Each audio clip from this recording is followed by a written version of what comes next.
Скопје, главниот град на Социјалистичка република Македонија, покрај големиот број културно-просветни институции, има и свој музеј.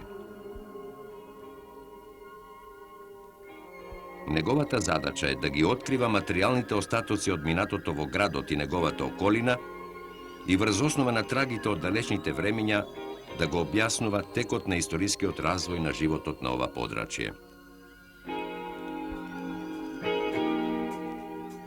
Музеот е сместен во зградата на некогашната железничка станица, која беше еден од најтешко настраданите објекти за време на катастрофалниот земјотрес во јули 1963 година.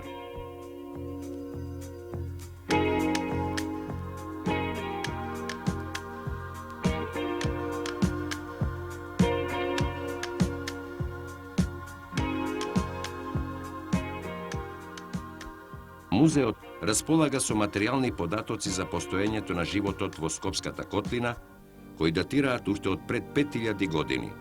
Тоа е периодот на раниот и на доцниот неолит.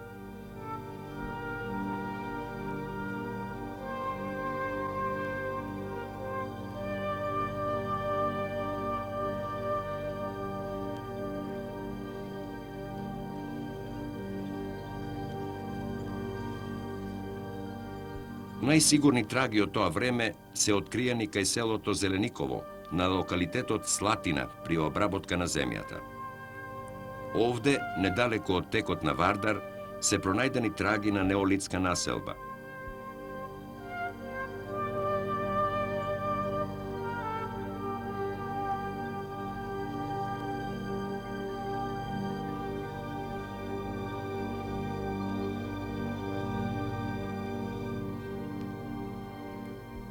Во тоа време, човекот своите орудија за обработка на земјата ги правил од камен, но исто така изработувал и предмети од коска и земја.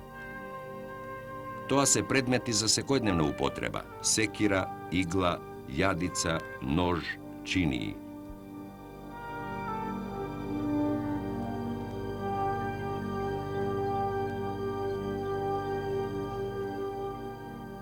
Предмети за украсување, како овие белегзии.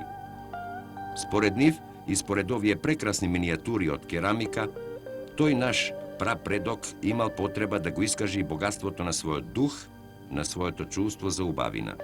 Или се принесувала жртвена храна на боговите, за да се умилостиви природната стихија.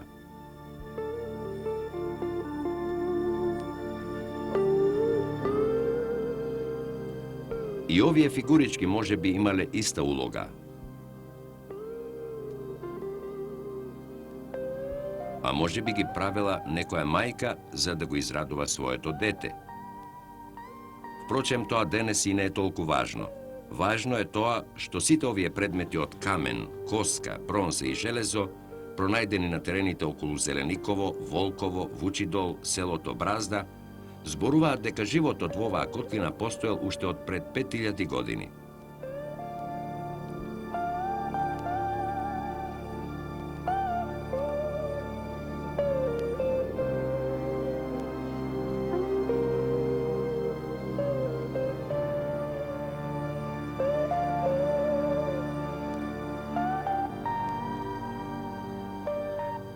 Меѓутоа, најбогати наоѓалишта кои зборуваат за вистинскиот расцут на животот во Вардарската котлина, помеѓу Водно и Скопска Црнагора, датираат од античкиот период.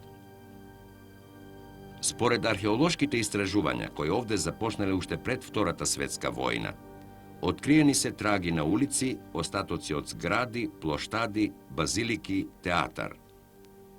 Сето тоа му припаѓало на градот Скупи, кој бил главен административен и културен центар на римската провинција Дарданија. Античкиот град Скупи се наоѓа на северозападната периферија на денешново Скопје, поточно на левиот брег на Вардар, а на јужната падина и подножјето на Зајчи рид. Градот Скупи се наоѓал на еден од најважните природни патишта на Стариот Балкан, на крстопатот помеѓу егејските подрачја и Средна Европа. Оттаму, во сите епохи, преку оваа територија струеле културни влијанија, течеле трговски каравани кои пренесувале богатства од исток кон запад и обратно. зенитот на својот развој, градот Скупи го доживеа помеѓу вториот и третиот век од нашата ера.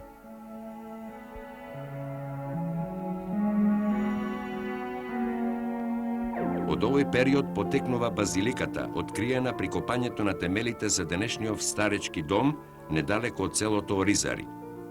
Археолозите ја нарекле Базилика Еден. И според она што е досега откриено, тоа е објект со голема уметничка вредност. Неговата архитектура, украсите, неговите мозаици зборуваат за големото богатство и за високото ниво на културниот и духовниот живот на жителите на Скупи. Ова го потврдува и втората базилика, што е откриена на северниот дел од античкиот град. Ископувањето укажуваат дека нејзините ѕидови се изградени врз темелите на некои многу постари објекти, со исто така богати траги на фрески и орнаменти. Ѕидовите на оваа базилика биле исто така богато украсени со архитектонска пластика, со украсни колонади. Но сето тоа било урнато во катастрофалниот земјотрес 518 година. Од подпластовите на земјата и вековите до нас се допрени само остатоци од ѕидишта, остатоци од разни предмети. Вишиот кустос Душанка Корачевиќ од голем број пронајдени предмети кои се чуваат во музеот, ги одбра најубавите и најкарактеристичните за животот на Скупи. И меѓу предметите од овој период доминира керамиката. Од земја се направени и овие прекрасни ламби, кандилца, или според нивното латинско име наречени луцерни. Тие носат и вгравирани разни знаци. Дали се тоа обележја на благороднички семејства или се само орнамент? Нивните стилизирани линии, цврстината со која му обстоеле на времето, навистина се зачудувачки. Во Скупи се најдени и бројни предмети од метал во прекрасни облици.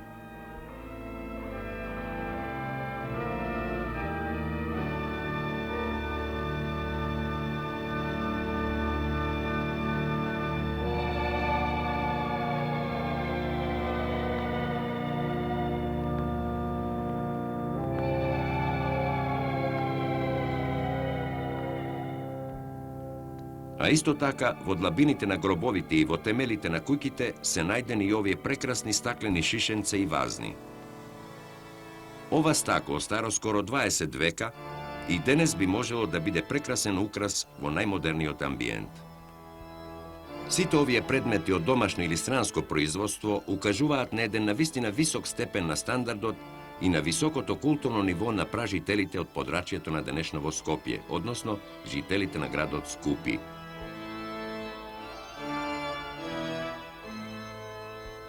Во музеот се чува и една глава излиена во бронза, пронајдена на нивите кај селото Јаболце. Според стилот и ликот се претпоставува дека е тоа некоја хеленистичка божица, а според трагите на незиниот врат се верува дека е насилно отргната од пред некој храм или некоја богата куќа. Може би некој варварин во своите походи ја отргнал од незиното, секако исто така богато торзо, и ја оставил или ја загубил бегајки пред гонителите или одејки во нови походи.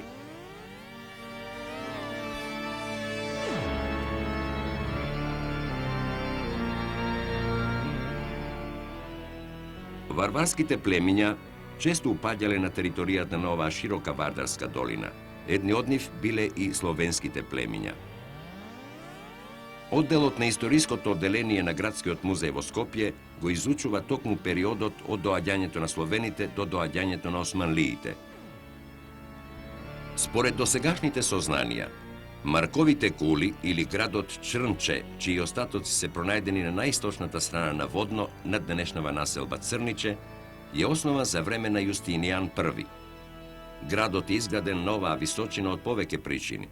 Се бегало од земјотресот кој го уништи Скупи и се барало место од кое ќе може лесно да се здогледа доаѓањето на непријателите. Но и покрај цврстата градба, со дебели ѕидови и 40 кули, словените сепак успеале да го заземат. Се смета дека е тоа место на кое словените застанале и се закрепнале при нивното доаѓање во Скопската котлина. Тука се содруваат два света, доцно античкиот, чија сила е во опаѓање, и светот на новодојдените словенски племиња кои биле на пониско културно ниво. Вишиот кустос Нада Никулјска ни помогна да ги снимиме најинтересните експонати од овој период. Овие предмети од керамика, пронајдени во Чрнче, зборуваат дека нивните мајстори не биле толку вешти. Ѕидовите на овие садови се груби, формата е попримитивна, а шарите поедноставни. Но новодојдените, словените, го прифаќале по убавото и по доброто. Оваа керамика од подоснешниот словенски период е правена под влијание на староседелците.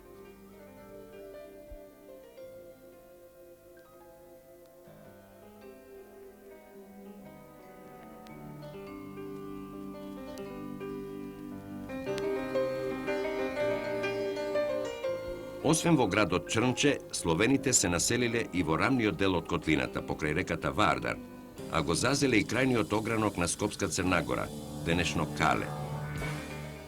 Своите куќи словените ги граделе од дрво и плитар, и зад нив од овој период не останало многу траги.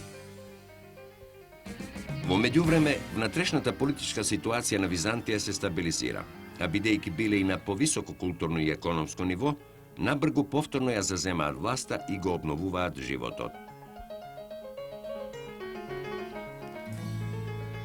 Градат нови тврдини, дворци, цркви.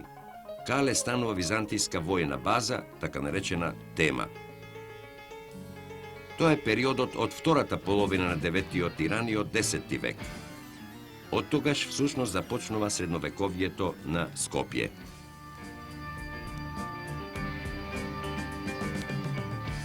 Одделот на историското одделење на Музеот на град Скопје, од доаѓање на словените, доаѓање на османлиите, го проучува овој историски период на градот, многу значаен, и во смисла на тоа врши истражувачка и прибирачка дејност за во својата идна поставка на мошне, сликовит и пригоден начин да го прикажи овој историски развиток. Одделот располага со приличен број експонати, меѓутоа би издвоиле некои од нив. Меѓу нив тоа е пехарот од 12 век, кој што е најден при археолошките ископувања на Кале, кој ги вршеше Заводот за заштита на споменици на културата, а сега е собственост на музеот. Датиран е во 12 век и многу е интересен и надписот што го имаме тука и самото украса која што ја имаме на пехарот. Надписот е интересен до толку што самиот пехар се слави себе си и тој вика Андреас Палатеас, мојот господар, кој беше полн со слава во животот, ме направи мене пехар од злато, а сега ти кој го држиш со сласт пи го. Монети од 12-тиот и 13-тиот век изгледале вака и најдени се во ѕидините на Калето.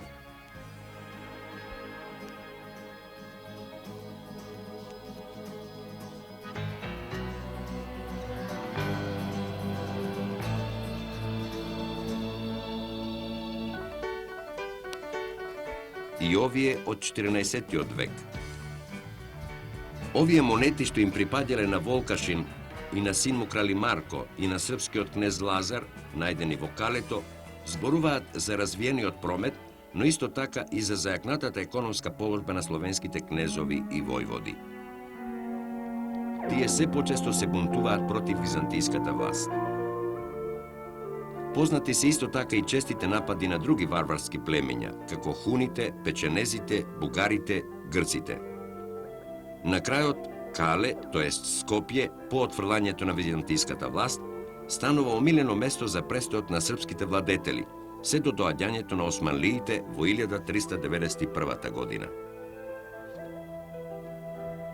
Османлиите со себе на нов терен донеле многу нови нешта, но пред се донеле страв и терор. За ова сведочат разни оружја од периодот на нивното долго петвековно владење, пронајдени во ѕидините на Калето. Магистар Драган Петковски, од богатиот избор на оружје што се чува во музеот, ги одбра овие експонати.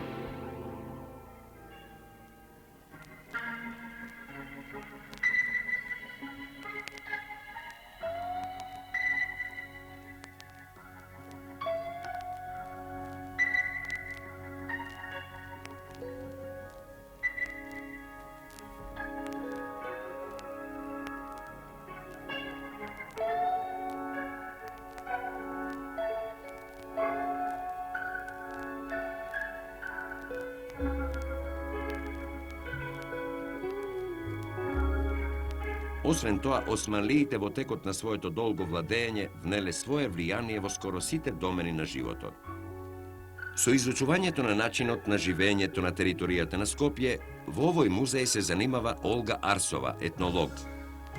Во недостигна постојана етнолошка изложба, богатството експонати од сите домени на секојдневниот живот се чува во депоата на Скопскиот музеј. Сите овие садови се тешки, бакарни, непрактични за чистење и одржување, но затоа оригинални во начинот на изработката.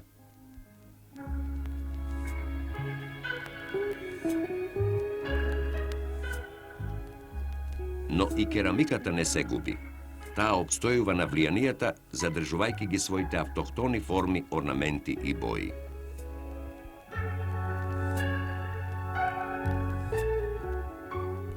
Овие ламби зборуваат дека, иако под османлиското робство, во градот животот сепак напредувал. Постоеле богати трговци кои, тргувајќи во Солун или Виена, успевале да донесат скапоцени примероци на одделни предмети за домашна секојдневна употреба.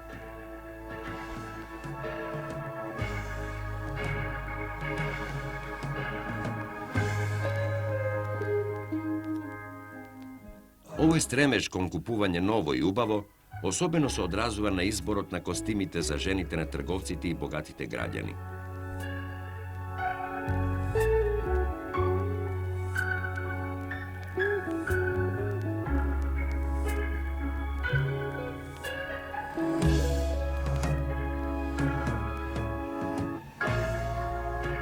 Но за етнологот на овој музеј особено е важно истражувањето на начинот на облекувањето и живеењето на селските жители од непосредна близина на Скопје, од Скопска Црна Гора и од Скопската Блатија. За селанките од Скопска Црна Гора, карактеристична е носијата со типичен црно-бел вез. Оваа носија е составена од кошула во црно-релјефен вез, која се носи со долама од бела клашна.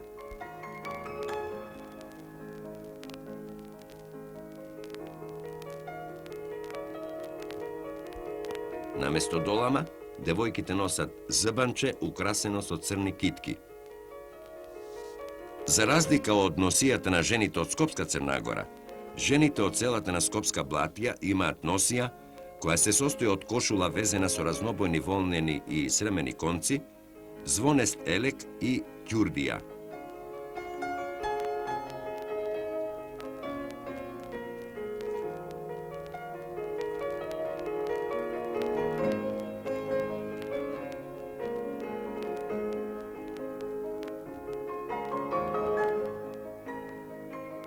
Овие носии задолжително се украсувале со метален накид од пари, сребрени или обични ковани.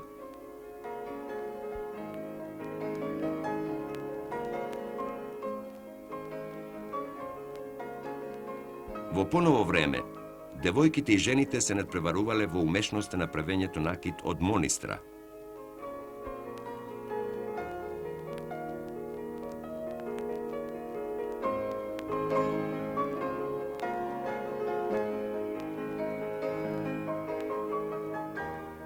Разновидните и бројни експонати кои се откопуваат од земјата што ги чува трагите од најдалечните времиња или оние што се откупуваат и датираат од поновите времиња, минуваат низ одделот на конзерваторско-реставраторската дејност.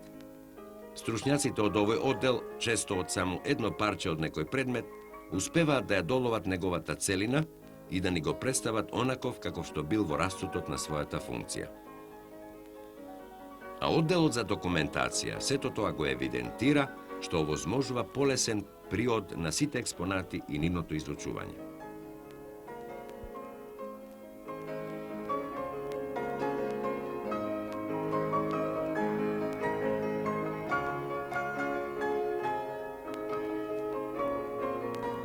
Во влезните хали на Градскиот музеј во Скопје се поставени две интересни изложби. Првата го прикажува Скопје во текот на народно-ослободителната борба. За концепцијата и експонатите на оваа изложба зборува Кузман Георгиевски, директор на музеот. На повикот на ЦК-КПЈ против склучувањето на тројниот пак што го направија тогашниот председател на издајничката влада Цветковиќ со министерот за надворешни работи на фашистичка Германија Рибентроп. Против тој пакт, скопските граѓани излегоа да демонстрираат масовно веќе на 26 и 27 март и демонстрира околу 15.000 граѓани. Извикува на тој ден паролите "Подобро војна отколку пакт, подобро гроб отколку роб". Како последици на тие демонстрации кои беа и во другите градови во Југославија, во Белград и така натаму, уследи фашистичкиот напад, бомбардирањето на Белград и Скопје и други градови, и од тие бомбардирања загинати се во Скопје 600 граѓани. На тој начин започна војната против Југославија од страна на фашистичка Германија и нејзини.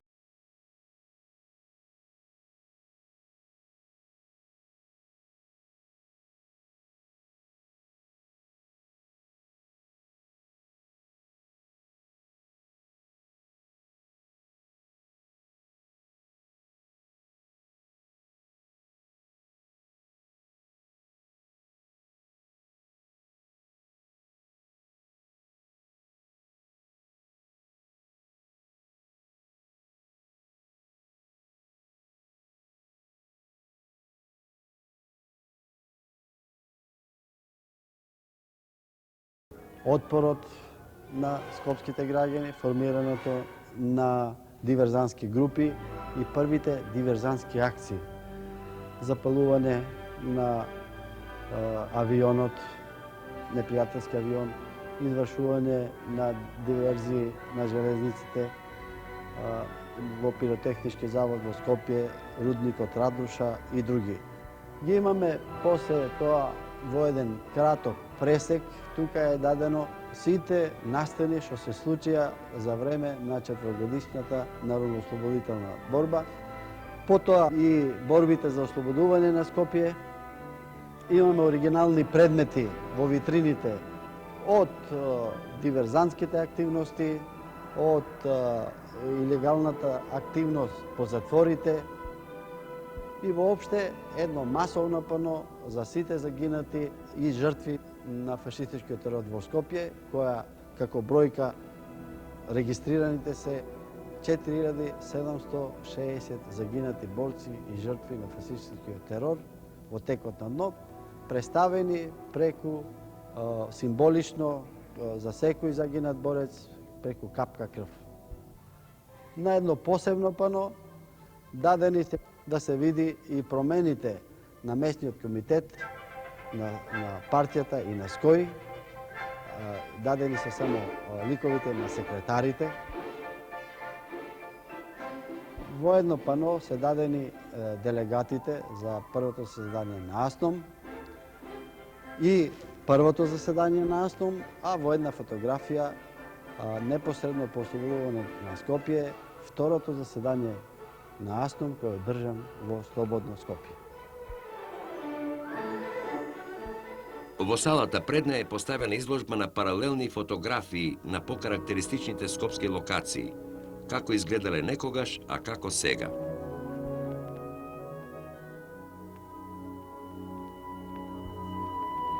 Камениот мост и локацијата пред него меѓу двете војни, пред изградбата на офицерскиот дом, настрадан во земјотресот,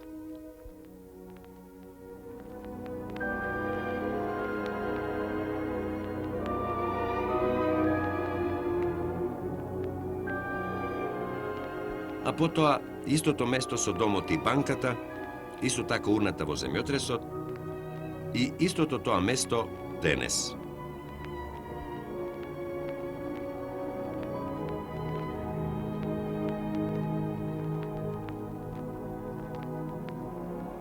А овде, на место ова мноштво куќи и улички, денес се наоѓа Скопскиот трговски центар.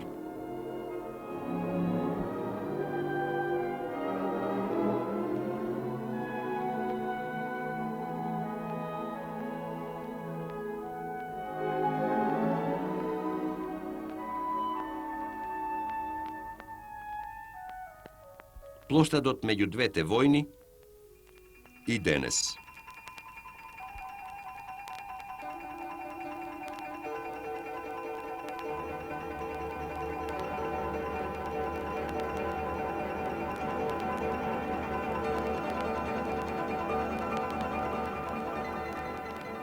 Може би некој стар скопски боем ќе ја препознае својата маса во кафеаната Маргер под овие разиграни балкони.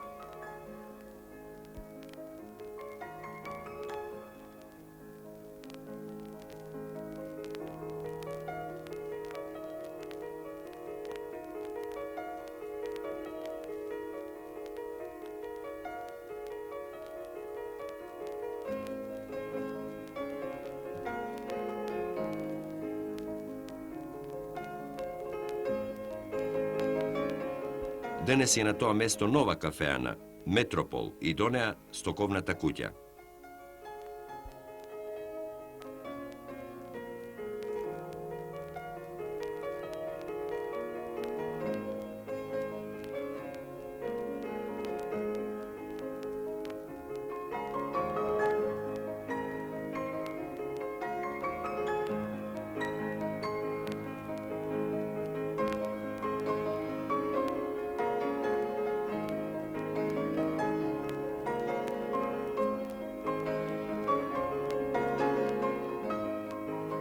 Улицата Маршал Тито.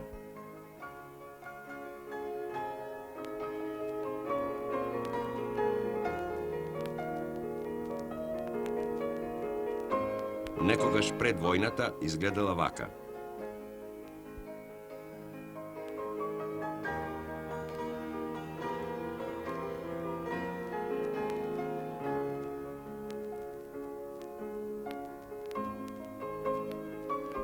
А ова е зградата на бившата женска гимназија Јосип Броз Тито, урната во земјотресот.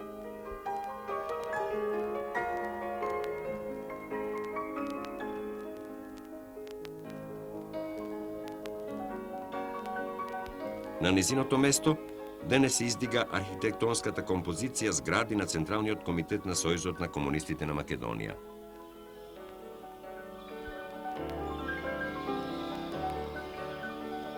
И така, благодарение на овој музеј, младите скопјани со задоволство и не без чудење ги разгледуваат овие фотографии, а старите со носталгија се присетуваат на местата на нивната младост, местата на нивната историја и историјата на овој град.